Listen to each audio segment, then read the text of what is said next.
ಇನ್ನು ಬಿಟ್ಕಾಯಿನ್ ನಲ್ಲಿ ದಿವಂಗತ ರಾಕೇಶ್ ಸಿದ್ದರಾಮಯ್ಯ ವಿರುದ್ಧ ಆರೋಪ ಮಾಡಲಾಗಿದೆ. ಇನ್ನು ಬಿಜೆಪಿ ರಾಷ್ಟ್ರೀಯ ಪ್ರಧಾನ ಕಾರ್ಯದರ್ಶಿ ಸಿಟಿ ರವಿ ವಿಚಾರಕ್ಕೆ ಸಂಬಂಧಪಟ್ಟ ಪ್ರತಿಕ್ರಿಯೆ ಕೊಟ್ಟಿದ್ದಾರೆ. ಬಿಟ್ಕಾಯಿನ್ ನಲ್ಲಿ ಯಾರೇ ಭಾಗಿಯಾಗಿದ್ರೂ ಕ್ರಮ ಕೈಗೊಳ್ತೀವಿ, ಯಾರನ್ನು ರಕ್ಷಣೆ ಮಾಡುವ ಪ್ರಶ್ನೆಯೇ ಉದ್ಭವಿಸಲಿಲ್ಲ. ವಿಪಕ್ಷ ನಾಯಕರ ಹೇಳಿಕೆ ಹಾಸ್ಯಾಸ್ಪದ ರೀತಿಯಲ್ಲಿದೆ. ಯಾರು ಆರೋಪ ಮಾಡ್ತಾರೆ ಅವರು ದಾಖಲೆಯನ್ನು ಬಿಡುಗಡೆ ಮಾಡಬೇಕು ಅಂತ ಹೇಳಿದ್ದಾರೆ.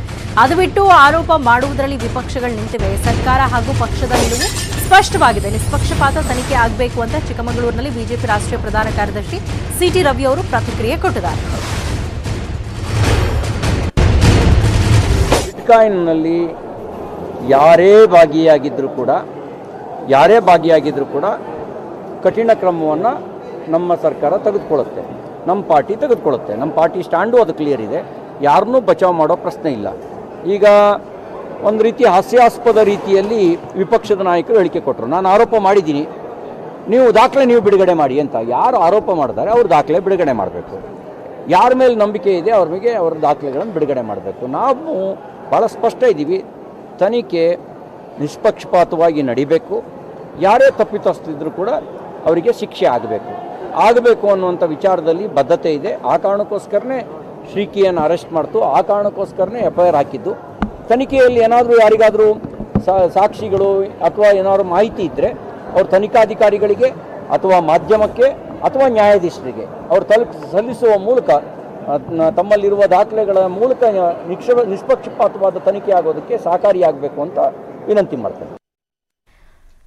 ಗೃಹ ಸಚಿವ ಆರ್ಗ ಜ್ಞಾನೇಂದ್ರಗೆ ಹುಚ್ಚು ಹಿಡಿದಿದೆ. ಗೃಹ ಸಚಿವರ ಬಗ್ಗೆ ಡಿಕೆಶಿ ವಿವಾದಾತ್ಮಕ ಹೇಳಿಕೆ ಕೊಟ್ಟಿದ್ದಾರೆ.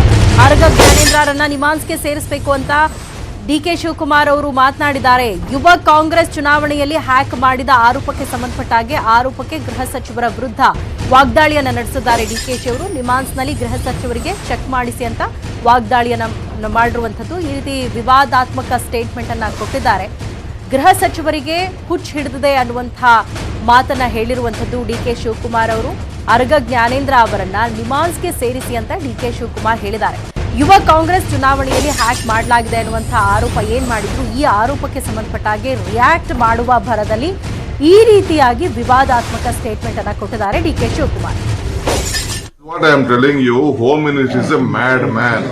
First he has to be sent to the Nimans for checking. First he has to be sent to the Nimans man. He doesn't know. When he was in jail, he should have a basic common sense what he speaks. First let the Home Minister inquire about a complaint which has been already come out in the media. One by one Mr. who has, I think I don't remember his name, various leaders' names have come there, BJP names have come there.